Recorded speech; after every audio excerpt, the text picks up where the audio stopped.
Hi friends, mastmaga.comಗೆ ಸ್ವಾಗತ. ನಾನು ಅಮರ್ ಪ್ರಸಾದ್. ಈಗ ನಿಮ್ಮ ಮನಸ್ಸಿನ ಆಳಕ್ಕೆ ನಾಟೋ ಕೆಲ ಅಂಶಗಳನ್ನು ಮುಂದಿಡ್ತೀವಿ ಹಾಗೂ ಕೆಲ ಪ್ರಶ್ನೆಗಳನ್ನು ಕೇಳ್ತೀವಿ. ಈ ವರದಿ ನಿಮ್ಮ ಅಸ್ತಿತ್ವವನ್ನು ಪ್ರಶ್ನೆ ಮಾಡುತ್ತೆ, ನಮ್ಮ ಇಡೀ ಸಮಾಜದ ಡೋಂಗಿತನವನ್ನು ಬಯಲು ಮಾಡುತ್ತೆ. 15 ಫೆಬ್ರವರಿ 2024 ಮೋದಿ ಸರ್ಕಾರಕ್ಕೆ ಶಾಕ್. ಚುನಾವಣಾ ಬಾಂಡ್ ಕ್ಯಾನ್ಸಲ್, ರಿಡೀಮ್ ಆಗದ ದುಡ್ಡು ವಾಪಸ್ ಕೊಡಿ, ಸುಪ್ರೀಂ ಕೋರ್ಟ್ ತೀರ್ಪು. ಮಾರ್ಚ್ 4, 2024 ನಾನು ಬಿಜೆಪಿಗೆ 2,000 ರೂಪಾಯಿ ದಾನ ಕೊಟ್ಟಿದ್ದೇನೆ, ನೀವು ಕೊಡಿ, ದೇಶದ ಜನತೆಗೆ ಪಿಎಂ ಮೋದಿ ಆಗ್ರಹ. ಕಾಂಗ್ರೆಸ್ ಪಾರ್ಟಿಯಿಂದ ಡೊನೇಷನ್ ಫಾರ್ ದೇಶ್ ಅಭಿಯಾನ, ಒಂದೇ ತಿಂಗಳಲ್ಲಿ 10 ಕೋಟಿ ದಾನ ಸಂಗ್ರಹ. ಸ್ನೇಹಿತರೆ, ಈ ಪಾಯಿಂಟ್ಸ್ ನೋಡಿದಾಗ ನಿಮಗೆ ಏನು ಯೋಚನೆ ಬಂತು? ಸುಪ್ರೀಂ ಕೋರ್ಟ್ ಎಲೆಕ್ಷನ್ ಬಾಂಡ್ಗಳನ್ನು ಕ್ಯಾನ್ಸಲ್ ಮಾಡಿದ್ದಕ್ಕೆ ಜನರ ಹತ್ರ ದಾನದ ಅಭಿಯಾನವನ್ನು ಮಾಡ್ತಾ ಇರ್ಬೋದು ಇವರು ಅಂತ. ಸ್ನೇಹಿತರೆ, ತುಂಬ ಜನ ಎಲೆಕ್ಷನ್ ಬಾಂಡ್ ಅದ್ರ ಬಗ್ಗೆ ವರದಿ ಮಾಡಿ ಅಂತ ಕೇಳಿದಿರಿ. ನಾವು ಆಲ್ರೆಡಿ ಇದ್ರ ಬಗ್ಗೆ ಹಲವು ವರದಿಗಳನ್ನು ಮಾಡಿ ಆಗಿದೆ. ಬಹುಶಃ ಕೆಲವರಿಗೆ ಇದು ಮಿಸ್ ಆಗಿರ್ಬೋದು. ದಯವಿಟ್ಟು ಎಲೆಕ್ಟ್ರಲ್ ಬಾಂಡ್ಸ್ ಮಸ್ತ್ ಮಗ ಅಂತ ನೀವು ಸರ್ಚ್ ಮಾಡಿದ್ರೆ ನಿಮಗೆ ಯೂಟ್ಯೂಬಲ್ಲಿ ಸಿಕ್ಬಿಡುತ್ತೆ. ಹಲವು ರಿಪೋರ್ಟ್ಸನ್ನು ನಾವು ಇದಕ್ಕೆ ಸಂಬಂಧಪಟ್ಟಂತೆ ಮಾಡಿದ್ದೇವೆ. ಸೊ ನಾವೀಗ ಈ ವರದಿಗೆ ವಾಪಸ್ ಬರೋಣ. ಸುಪ್ರೀಂ ಕೋರ್ಟ್ ಎಲೆಕ್ಷನ್ ಬಾಂಡ್ಗಳನ್ನು ಕ್ಯಾನ್ಸಲ್ ಮಾಡಿದ್ದಕ್ಕೆ ಜನರ ಹತ್ರ ದಾನದ ಅಭಿಯಾನ ಮಾಡ್ತಿರ್ಬೋದು ಅಂತ ನಿಮಗೆ ಅನಿಸ್ಬೋದು ಕೆಲವರಿಗೆ. ಕಾಂಗ್ರೆಸ್ ಪಾರ್ಟಿ ಈ ತೀರ್ಪಿಗೂ ಮೊದಲಿಂದಲೇ ಅಭಿಯಾನ ಮಾಡ್ತಾ ಇದೆ. ಸೊ ದುಡ್ಡೇ ಇಲ್ಲ ಅನಿಸುತ್ತೆ, ಖಾಲಿ ಆಗಿರಬೇಕು ಪಾಪ ಅನಿಸ್ಬೋದು. ಬಿಜೆಪಿ ಹತ್ರನೂ ಬಹುಶಃ ಈಗ ಎಲೆಕ್ಷನ್ ಬಂದಿದೆಯಾ ಲೋಕಸಭಾ ಚುನಾವಣೆಗೆ, ಬೇಕಾದಷ್ಟು ದುಡ್ಡಿಲ್ಲ ಅಂತ ಕಾಣುತ್ತೆ, ಕಮ್ಮಿ ಇದೆಯೇನೋ, ಅದಕ್ಕೆ ಪಾಪ ಜನರ ಬಳಿ ದುಡ್ಡು ಕೇಳ್ತಿದ್ದಾರೆ ಅಂತ ಯೋಚನೆಗಳನ್ನು ನೀವು ಮಾಡ್ತಿರ್ಬೋದು. ಆದರೆ ಈಗ ಇಲ್ಲಿ ನೋಡಿ,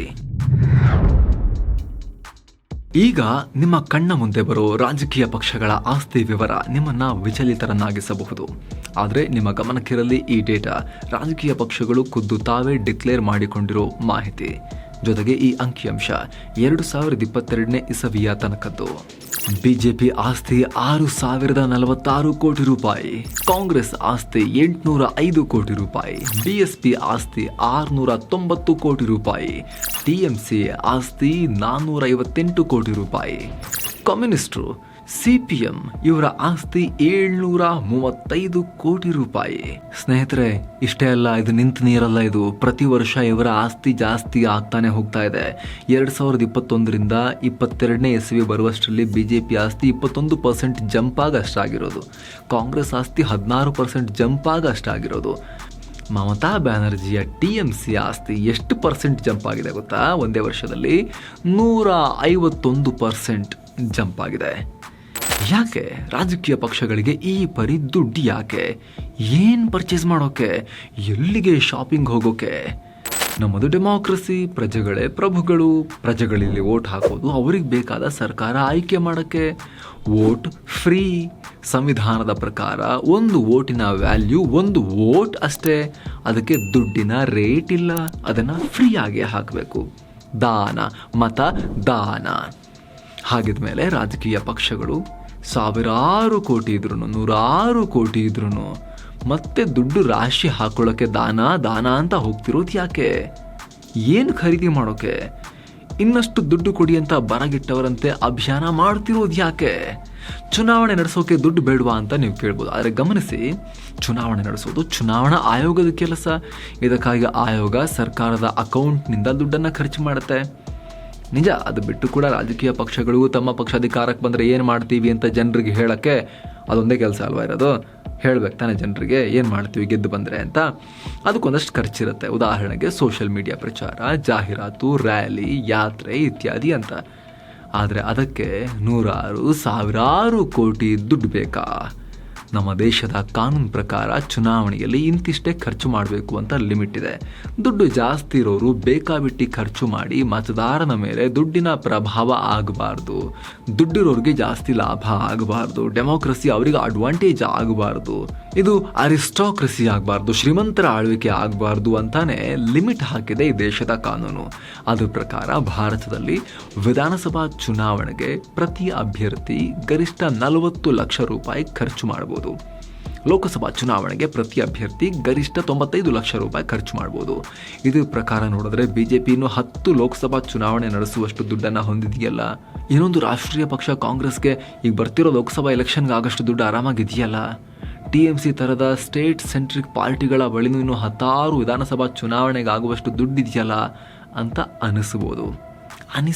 ಆದರೆ ಸ್ನೇಹಿತರೆ, ಭಾರತದಲ್ಲಿ ಅಭ್ಯರ್ಥಿ ಖರ್ಚು ಮಾಡೋದಕ್ಕೆ ಮಿತಿ ಇದೆ. ಒಂದು ಪಕ್ಷ ಖರ್ಚು ಮಾಡೋದಕ್ಕೆ ಮಿತಿ ಇಲ್ಲ. ಒಂದು ಪಕ್ಷಕ್ಕೆ ಯಾರು ಬೇಕಾದರೂ ಎಷ್ಟಾದರೂ ದುಡ್ಡನ್ನು ದೇಣಿಗೆ ಕೊಡ್ಬೋದು ರಾಜಕೀಯ ಪಕ್ಷಗಳಿಗೆ.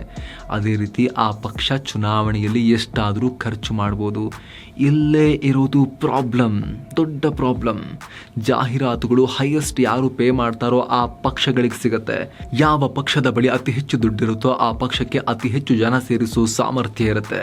ರ್ಯಾಲಿಗೆ ಜನ ಕೇವಲ ಭಾಷಣ ಕೇಳಕ್ಕೆ ಹೋಗ್ತಾರಾ, ಕೆಲಸ ಬಿಟ್ಟು ಹೋಗ್ತಾರಾ, ಅಥವಾ ಇನ್ನೇನಕ್ಕೆ ಹೋಗ್ತಾರೆ ಅಂತ ಈ ದೇಶದಲ್ಲಿ ಗಲ್ಲಿಲಿ ಗೋಲಿ ಆಡೋ ಸಣ್ಣ ಮಗುಗೂ ಗೊತ್ತು.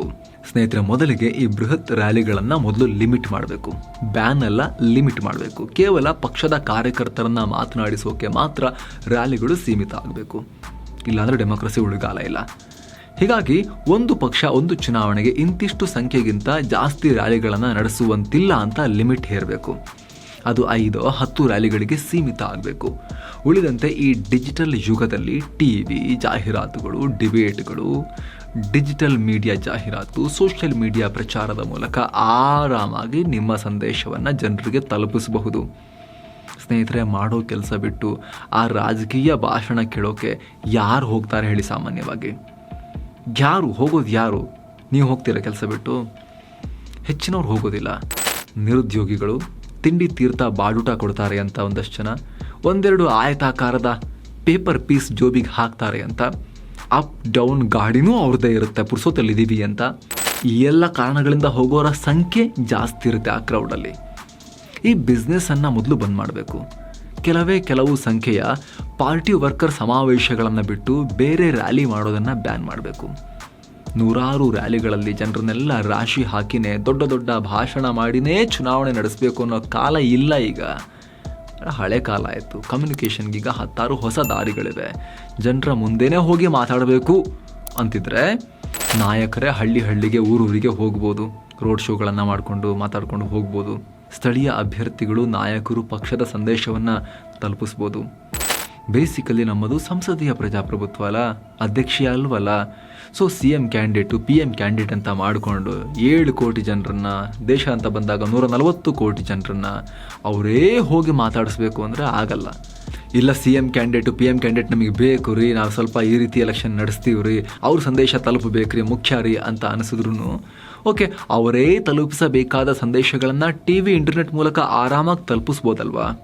ಓಕೆ, ಇಷ್ಟಾದರೆ ಸಾಕಾಗಿದ್ರೆ ಇಲ್ಲ. ಇನ್ನೊಂದು ದೊಡ್ಡ ಸಂಗತಿ ಇದೆ. ನಮ್ಮ ಜನ ವೋಟ್ ಫ್ರೀಯಾಗಿ ಹಾಕೋದ್ರ ಬದಲಿಗೆ ಅದನ್ನು ಸೇಲ್ ಮಾಡ್ತಿದ್ದಾರೆ. ಕೆಲವೊಮ್ಮೆ ಎಲ್ಲರ ಹತ್ರನೂ ದುಡ್ಡು ತಗೊಂಡು ಆಮೇಲೆ ಒಬ್ಬರಿಗೆ ಸೇಲ್ ಮಾಡ್ತಿದ್ದಾರೆ. ಈ ಮೂಲಕ ಅಕ್ರಮದಲ್ಲೂ ಅಕ್ರಮ ವೋಟ್ ವ್ಯಾಪಾರ ಮಾಡ್ತಾ ಇದ್ದಾರೆ, ಮೋಸ ಮಾಡ್ತಿದ್ದಾರೆ. ದುಡ್ಡು ಕೊಟ್ಟಿಲ್ಲ ಅಂದರೆ ಅಂಥ ಕ್ಯಾಂಡಿಡೇಟನ್ನು ಮೂಸಿನೂ ನೋಡಲ್ಲ ನಮ್ಮ ದೇಶದ ದೊಡ್ಡ ಪ್ರಮಾಣದ ಗ್ರೇಟ್ ಮತದಾರರು. ಇದೇ ಕಾರಣಕ್ಕೆ ರಾಜಕೀಯ ಪಕ್ಷಗಳಿಗೆ ದುಡ್ಡು ಸಾಲಲ್ಲ, ಎಷ್ಟಿದ್ರೂ ಸಾಲಲ್ಲ. ಅಭ್ಯರ್ಥಿಗಳು ಹೆಚ್ಚಿನ ಸಂದರ್ಭಗಳಲ್ಲಿ, ಆಲ್ಮೋಸ್ಟ್ ಎಲ್ಲ ಚುನಾವಣೆಗಳಲ್ಲೂ ಚುನಾವಣಾ ಆಯೋಗದ ಲಿಮಿಟ್ ಮೀರಿ ದುಡ್ಡನ್ನು ಸುರಿತಾರೆ. ದುಡ್ಡಿರೋರಿಗೇನೆ ಟಿಕೆಟ್ ಕೊಡೋದು. ಎಲ್ಲೋ ಎಕ್ಸೆಪ್ಷನ್ಸ್ ಥರ ಈಸಿಯಾಗಿ ಗೆಲ್ಲಬಹುದು ಅನ್ನೋ ಕ್ಷೇತ್ರಗಳಲ್ಲಿ, ಅವರ ಪಕ್ಷದ ಪ್ರಭಾವ ಜಾಸ್ತಿ ಇರೋ ಕ್ಷೇತ್ರಗಳಲ್ಲಿ ಎಕ್ಸ್ಪೆರಿಮೆಂಟ್ ಮಾಡ್ತಾರೆ ಅಷ್ಟೇ, 1-2. ಬಟ್ ಉಳಿದಂತೆ ಖರ್ಚು ಮಾಡೋ ಸಾಮರ್ಥ್ಯ ಇರೋನಿಗೇ ಟಿಕೆಟ್ ಕೊಡೋದು. ಈಗ ಹೇಳಿ, ಯಾರಿಗೆ ಬಯೋಣ? ಅವ್ರಿಗ ಇಬ್ರಿಗೂ ಬೈಕೋಬೇಕಾ? ಸ್ನೇಹಿತರೆ, ಪಾಲಿಟಿಕ್ಸ್ನಿಂದ ದುಡ್ಡನ್ನು ರಿಮೂವ್ ಮಾಡೋ ತನಕ, ಇದು ತುಂಬ ಇಂಪಾರ್ಟೆಂಟ್ ಲೈನ್, ಪಾಲಿಟಿಕ್ಸ್ನಿಂದ ದುಡ್ಡನ್ನು ರಿಮೂವ್ ಮಾಡೋ ತನಕ ಈ ದೇಶ ಉದ್ಧಾರ ಆಗೋಕೆ, ಪ್ರಜೆಗಳೇ ಪ್ರಭುಗಳಾಗೋಕೆ ಸಾಧ್ಯನೇ ಇಲ್ಲ. ಅಲ್ಲಿ ತನಕ ಈ ಡೆಮೋಕ್ರಸಿ ಕೇವಲ ಕೆಲವರ ಪ್ರಭುತ್ವ ಅಷ್ಟೇ. Thank you so much. ಮತ್ತೆ ಭೇಟಿ ಆಗ್ತಿರೋಣ. ನಮಸ್ತೆ.